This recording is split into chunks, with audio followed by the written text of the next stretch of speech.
कान भी सुनते हैं, नेत्र भी देखते हैं, पर जीव को, कई लोगों को मंदिर का प्रसाद बढ़िया नहीं लगता। नाथ द्वार में, श्रीनाथ जी में इतना अद्भुत प्रसाद भोग लगता है ठाकुर जी को, आनंद आ जाए। पर व्यक्ति प्रसाद मान करके पाएगा ना तो उसमें सुख ही मिलेगा, लेकिन वो व्यंजन समझ के पाएगा, सब्जी है, दाल है, रोटी है, चावल है, उसको कहीं नमक भी कम लगेगा, कहीं उसको नींबू भी ज्यादा लगेगा, कहीं उसको मिर्च भी ज्यादा लग सकती है, क्योंकि उसकी प्रसाद बुद्धि नहीं है। सदैव याद रखिएगा बंधुओं, ठाकुर जी को निवेदित करने के बाद आप अपनी थाली में कुछ भी ऐड ऑन नहीं कर सकते, नमक, नींबू, मसाले नहीं। जैसो ठाकुर जी ने पायो वैसो ही पा लियो। नमक ज्यादा है तो पा लियो। क्यों? ठाकुर जी ने पायो, ठाकुर जी ने शिकायत करी आपसे, अरे कहा बना लाइए, यहाँ में मिर्च बहुत पड़ी है। ठाकुर जी तो पागे बेचारे, सी सी करते, आपको पता हो नहीं चलन दई। और जब खुद की खावे की बारी आई तो यहाँ में घी डालो, यहाँ में नींबू डालो, नमक डालो। ये वैष्णव भाव नहीं है। वैष्णव तो वैसा पाता है जैसा ठाकुर जी को। अंगद जी का चरित्र आता है भक्तमाल में, उनको एक दिन विष दे दिया प्रसाद में। उनका नियम था कि वो बिना भोग लगा भोजन नहीं करते थे। कथा बहुत बड़ी है पर मैं छोटी में सुना दूं। तो श्री अंगद जी महाराज को एक दिन षड्यंत्र के द्वारा मारने का प्रयास किया। तो एक राजा ने, जिस घर में वो प्रसाद पाते थे, उन घर के लोगों को बहुत पैसा दे दिया। बोले आज अंगद जी आए, उनके भोजन में विष मिला देना, अंगद जी को पवाना।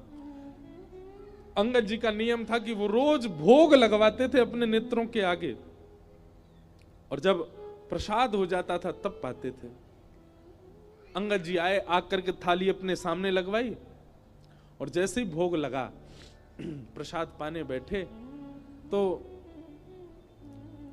जो जिसने थाली परोसी उसके मन में पता नहीं दया आ गई, जाने बहुत घबराहट हो गई। उसने हाथ पकड़, आप मत पाइए, इसको मत पाइए, ये आपके योग्य नहीं है। अंगद जी बोले क्यों? उसने पूरी बात बताई। बोले राजा ने हमको बहुत धन दिया आपको विष देने के लिए, हमने इसमें विष मिला रखा है, आप मत खाइएगा।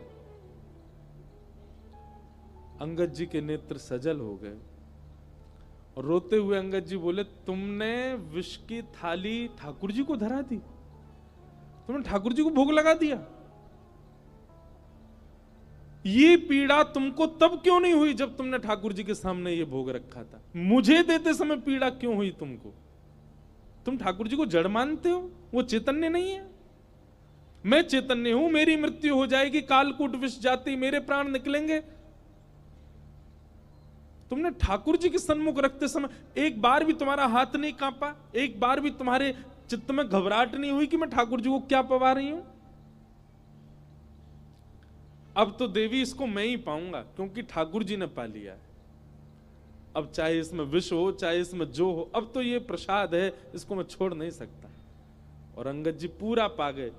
विष पाने से तेज कम होता है, विष पाने से ऊर्जा कम होती है, विष पाने से प्राण निकलते हैं, पर ज्यों ज्यों अंगद जी ने पाया त्यों त्यों उनका तेज प्रबल हो गया। क्यों? क्योंकि उन्होंने विष युक्त भोजन नहीं, उसको प्रसाद मान करके पाया, ठाकुर जी का अधरामृत मान करके पाया। कभी भी ठाकुर जी के आगे जो चीज भी निवेदित करते हैं वो वैसी ही आपको पानी है।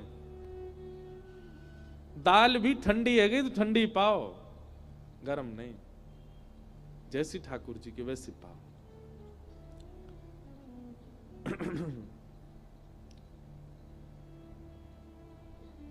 कई लोगों को दर्शन बहुत अच्छा लगता है, श्रवण अच्छा लगता है, पर उनको प्रसाद में चटोरे होते हैं, उनको यही मंदिर का नहीं पाएंगे, पाम बाहर लेंगे,